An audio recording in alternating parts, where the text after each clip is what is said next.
আল্লাহু আল্লাহু আল্লাহু আল্লাহু লা ইলাহা ইল্লাল্লাহ লা ইলাহা ইল্লাল্লাহ। মা হওয়া কিন্তু এতটাই সহজ না।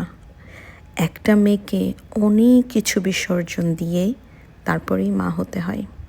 সেটা আমি জয়ী হবার পরেই বুঝলাম।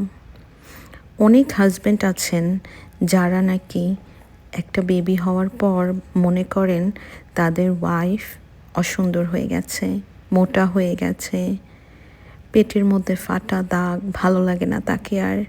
বাইরে যেসব মেয়ে দেখেন তাদেরকে অনেক বেশি ভালো লাগে, কারণ তারা অনেক স্লিম সুন্দর, যা পরে তাই ভালো লাগে। এটা তো হবে।